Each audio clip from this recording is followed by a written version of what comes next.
सुना है ना आप लोगों ने? शास्त्रार्थ का अर्थ क्या होता था? वेदों में कोई एक टॉपिक आया तो उसको लेकर दो ग्रुप्स बैठते थे और उनमें डिस्कशन होता था। एक कहता था ये इंटरप्रिटेशन ये है, दूसरा कहता था इंटरप्रिटेशन ये है। फिर दोनों अपने अपने लॉजिक करते थे और फिर फाइनली जो कंक्लूड होता था उसे अंत में मान लिया जाता था कि यह सत्य है।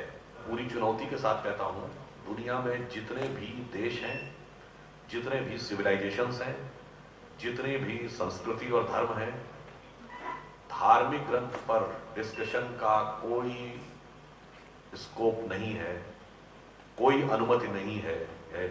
एक चीज का एक ही अर्थ है, बस वो सुन लो और स्वीकार कर लो।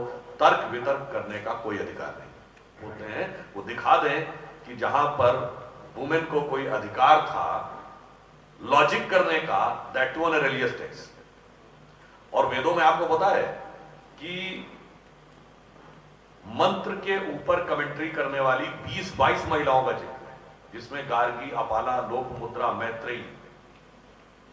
तो जो लोग कहते हैं कि वुमेन को बराबर का हिस्सा नहीं था, अरे भाई, विश्व की जितनी भी संस्कृतियां हैं, दुनिया की सभी सभ्यताओं में, in all the civilisations of the world, ईश्वर सिर्फ पुरुष है। वो वैष्णव और शाक्त तीन मेन सेक्ट थे। तो भगवान विष्णु पुरुष हैं, वैष्णव। शाक्त जो शक्ति की पूजा करते हैं वो स्त्री स्वरूपा है। और आदिदेव भगवान शंकर, सबसे प्राचीन उल्लेख वेदों के बाद अगर किसी ईश्वर का आता है, इंडस वैली सिविलाइजेशन में भी आपको रेफरेंस मिलता है, तो भगवान शंकर का। और हमारे यहां भगवान शंकर को क्या कहा गया है? अर्धनारीश्वर। दोनों से मिलके ईश्वर बना है, संसार बना है। जिस प्रकार से कविता बनती है उसी प्रकार भगवान शंकर का अर्धनारीश्वर स्वरूप में भगवान शंकर और पार्वती के दोनों तत्वों को मिलकर इस संसार की रचना होती है। सबरीमला मंदिर में महिलाओं के प्रवेश को लेकर, इसी केरल में एक कोटक्कल भागवती टेम्पल है जहां सिर्फ महिलाएं ही प्रवेश कर सकती हैं, पुरुषों का प्रवेश निषेध है। जब नवरात्र का व्रत समाप्त होता है तो 9 कन्याओं को ही खिलाया जाता है, एक भी लड़का नहीं खा सकता।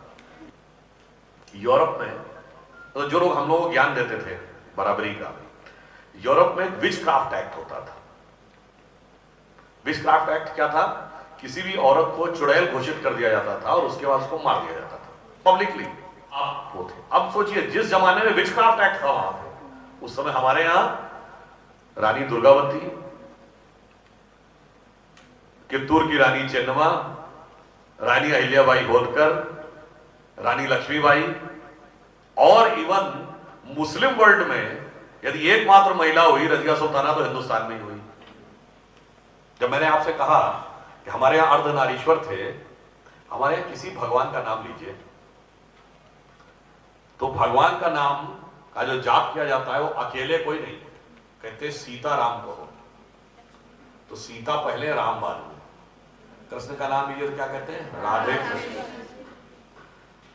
गौरी शंकर, लक्ष्मी नारायण और माता पिता। कभी आपने सप्तपदी होते देखा है? तो पहले 4 पद पर 3 स्त्री आगे चलती है, उसके बाद लड़का आगे चलता है। एकलव्य आज की परिभाषा के अनुसार दलित था, तो दलित उस समय chief of the arm forces होते थे। कि 12 साल में प्लैनेट जुपिटर यानी बृहस्पति ग्रह अपना एक साइकिल पूरा करता है, उसी पॉइंट पे दोबारा आ जाता है 12 साल पहले जहां था। इसलिए जब वृष राशि पे बृहस्पति होता है तो प्रयाग में महाकुंभ होता है। जब वृश्चिक राशि पे होता है, जो अभी था, तो प्रयाग में अर्धकुंभ होता है। जब सिंह राशि पे बृहस्पति होता है तो उज्जैन में कुंभ होता है। इसीलिए आपको ध्यान हो, उज्जैन को सिंहस्थ भी कहते हैं कि जुपिटर का रोटेशन पीरियड 12 साल का है। ये हमें हजारों साल पहले से पता था। आपको कब पता चला? 150 साल पहले। आप 300 साल पहले कहते थे सूर्य पृथ्वी के चारों ओर घूम रहा है। कोई कहता था दुनिया चपटी है, कोई कहता था दुनिया ब्रह्मांड का केंद्र है। मगर उन सारे ज्ञान देव पाणे लोगों ने हमको ज्ञान दे दिया कि हम अवैज्ञानिक थे और आप वैज्ञानिक थे। सन का जो transition in the month of January होता है from southern hemisphere to northern hemisphere, ये हमें हजारों साल पहले से पता था। तभी तो मकर संक्रांति हमेशा हमारे यहां मनाया जाता है। इसका मतलब 23.5 डिग्री टिल्टेड है ऑन इट्स एक्सिस। ये हमें हजारों साल पहले से पता था। और आपको तो ये भी नहीं पता था कि धरती गोल है। और हमारे यहां तो ज्योग्राफी को हिंदी में क्या कहते हैं? तो भूगोल का मतलब ही है कि भूगोल है, ये हमें हजारों साल से पता था। और आपको पता था धरती चपटी है। अगर आपसे मैं पूछूं आज से 200 साल पहले, सन 1800 के आसपास भारत में रेट ऑफ लिटरेसी क्या थी? जबकि फैक्ट ये है, as per the British gazetteer of the Madras presidency 1784 the rate of literacy in India was 97%। हमने कहा कि भारतीय संस्कृति के बहुत सारे रूप हैं। आप सबने बचपन में वो गीत सुना होगा ना, ठुमुक चलत रामचंद्र बाजत पैजनिया। मैंने कहा वो रूप तो ठीक है, पर जरूरत पड़ने पे अब भगवान का वो दूसरा रूप भी दिखेगा जो कहेगा थमक चलत रामचंद्र हालत लंकनिया।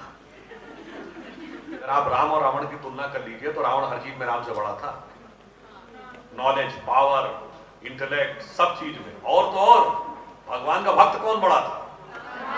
वो कहता मुस्सा पंडित मुस्सा जो धावर ना कोई दूजा है, अपने शीशों को काट काट शंकर को मैंने पूजा है। ठीक, तो अगर सब चीज में वो बड़ा था तो कौन सी ऐसी चीज हो गई जिसमें ये बड़े हो गए और इतने बड़े हो गए कि उसकी सारी श्रेष्ठता धरी रह गई? केवल एक चीज थी, चरित्र। तो हम जगत गुरु थे, वर्ल्ड टीचर नहीं थे, वर्ल्ड सुपर पावर नहीं थे। गुरु के पास आदमी अपनी चरित्र की शिक्षा लेने आता है। इसीलिए हमारे यहाँ लिखा था एतत् देशे प्रसूतस्य सकाशादग्र जन्मना स्व स्व चरित्रम शिक्षेरन पृथ्व्याम सर्वमानव। अपने अपने चरित्र की शिक्षा लेने पृथ्वी के सारे मानव आते थे। और